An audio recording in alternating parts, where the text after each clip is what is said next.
Dear students, நம்ம இப்போ தொகை நுண்கணிதத்தின் பயன்பாடுகள் அப்ளிகேஷன் ஆஃப் இன்டகிரேஷன் பற்றி பார்க்க போகிறோம்.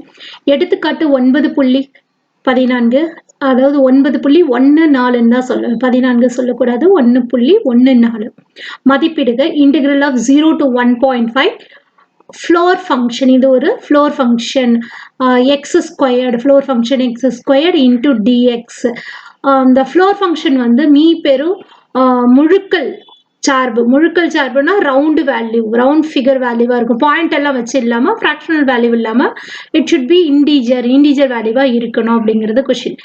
இப்போ எவாலுவேட் அதே மாதிரி integral 0 to 1.5 floor function of x square into dx per எக்ஸுங்கிறது is a greatest integer function அப்படிங்கிறத மென்ஷன் பண்ணியிருக்காங்க. அதான் ஃப்ளோர் ஃபங்க்ஷனோட ஃபர்ஸ்ட் மீனிங். இப்போ அந்த ப்ராப்ளத்தை எப்படி சால்வ் பண்ணுறேன்னு பாருங்க. இதுக்கு முன்னாடி ஃபர்ஸ்ட் என்ன பண்ணணும்னா, அந்த லிமிட்டை ஸ்ப்ளிட் அப் எடுத்துக்கணும், பிரேக் பண்ணிக்கணும். இந்த 0 to 1.5ங்கிற அந்த லிமிட் வந்து பிரேக்கப் எடுத்துக்கிறேன். 1 ஒரு பிரேக்கு, அடுத்து இதுக்கு அடுத்து வந்து √2 இதுக்குள்ளே இருக்கிற மாதிரி. What is √2 value? 1.414. √2 ஓட வேல்யூ என்னது? 1.414. இந்த மிடில் எடுத்துக்கிறேன். இந்த மாதிரி பவுண்டரிஸை ஸ்ப்ளிட் அப் பண்ணி எடுத்துக்கிறேன். இப்போ எஃப் ஆஃப் எக்ஸ் டிஃபைன் பண்ணணும். எஃப் ஆஃப் எக்ஸ் எப்படி டிஃபைன் பண்ணா, இங்கே உள்ள எக்ஸ் ஸ்கொயர்டை எடுக்கக்கூடாது, ஆனால் அந்த எக்ஸ் ஸ்கொயர்டு இருக்கிற மாதிரி நம்ம ஃபங்க்ஷன் மேக்கப் பண்ணணும். இங்க பாருங்க, 0 less than or equal to x less than 1. இது ஒரு பவுண்டரி. என்னோட x இந்த ஏரியால இருந்துச்சுன்னா 0 to 1க்குள்ள இருந்தா, அடுத்து என்னோட x 1 to √2ல இருந்துச்சுனாக்கா 1 to √2 அப்படிங்கிற பிளேசஸ்ல இருந்தா, அடுத்து என்னோட x √2 to 1.5, √2 to 1.5. ஓகே. இப்போ இங்கே ஃபங்க்ஷனாக இருக்கக்கூடியது எக்ஸ் ஸ்கொயராக இருக்கணும், எக்ஸ் ஸ்கொயராக இருக்கணும். ஸோ இப்போ பவுண்டரி பாருங்கள், 0 to 1.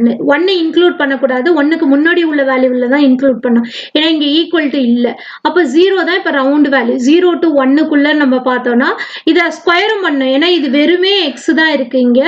ஆனால் ஃபங்க்ஷன் என்னது இருக்குது? எக்ஸ் ஸ்கொயராக இருக்குது. இதை ஸ்கொயர் பண்ணணும், என்ன வேல்யூ இருந்தாலும் அதை ஸ்கொயர் பண்ணி பார்த்துட்டு தான் செக் பண்ணணும். இப்போ 0 ஸ்கொயர் பண்ணால் what is the answer? 0 square பண்ணாக்கா 0, 1 ஸ்கொயர் பண்ணாக்கா 1. பட் அதுக்கு பிஃபோர் வேல்யூ தான் நம்ம எடுத்திருப்போம். 0.9 இல்லை 0.99 ஸ்கொயர் பண்ணாலும் அது என்ன தான் கிடைக்கும்? ஒரு ஃப்ராக்ஷனல் வேல்யூவா 0.99 தான் கிடைச்சிருக்கும். 1 பாயிண்ட்னு எக்ஸாக்டா 1 வேல்யூவா இருக்காது. அப்போ what is the greatest integer? 0 is the greatest integer. அப்போ 0 நான் போட்டிருக்கேன். நெக்ஸ்ட் பாயிண்ட்ல பாருங்க, 1 √2. 1 √2ல 1 ஸ்கொயர் பண்ண ஆன்சர் என்னமா? 1.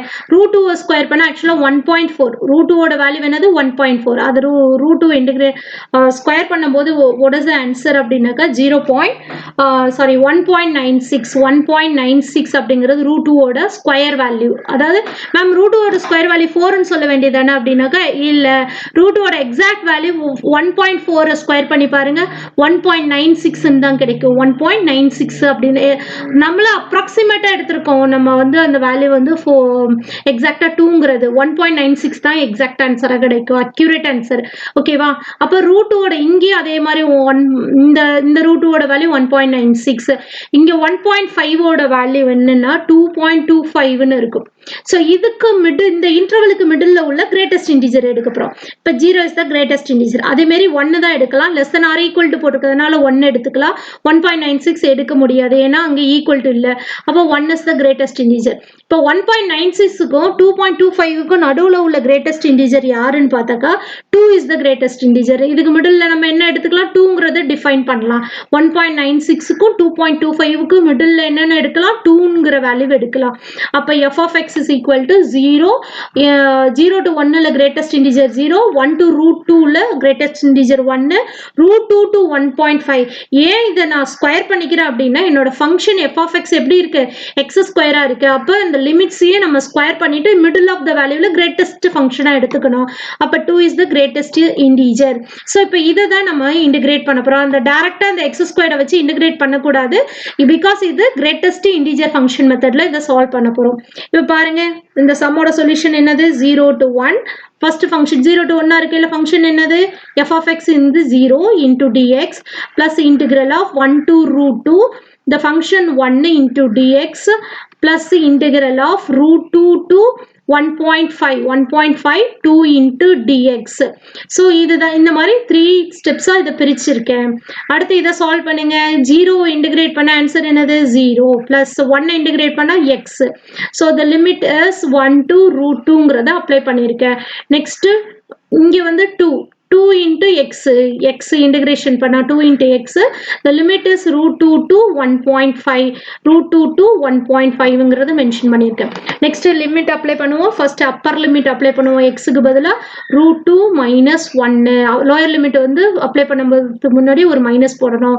பிளஸ் அதே மாதிரி இங்கே அப்பர் லிமிட் போட்டாக்கா 2 into 1.5 ஆன்சர் என்னமா 3, 2 into 1.5 3 மைனஸ் இங்கே √2 போட்டாக்கா ஆன்சர் என்னது 2√2, லோயர் லிமிட்டுக்கு ஒரு மைனஸ் போட்டுட்டேன். அப்போ 3 minus 2√2 அப்படின்னு கிடைக்கும். ஓகேவா? ஸோ வேணா ஒரு ப்ராக்கெட் போட்டுக்கோ. ஏன்னா இது ஃபர்ஸ்ட் இன்டெகிரலோட ரிசல்ட், இது செகண்ட் இன்டெகிரலோட ரிசல்ட்டுங்கிற மாதிரி. அப்புறம் இதை கொஞ்சம் சிம்பிளிஃபை பண்ணுங்க. 3ல 1 சப்ராக்ட் பண்ண ஆன்சர் என்னது 2. மைனஸ் 2√2ல ஒரு √2 சப்ராக்ட் பண்ணாக்க -√2. அப்போ 2 minus √2 is the correct answer. யாருக்கு இந்த ஆன்சர் கரெக்டான ஆன்சர் பாருங்க. 0 to 1.5, the floor function of x squared, floor function of x squared into dx. இதோட ஆன்சர் வந்து 2 minus √2. கிளியராமா? டவுட் இருக்குங்களா? பாருங்க, கிளியரா இருக்கு. தேங்க்யூ.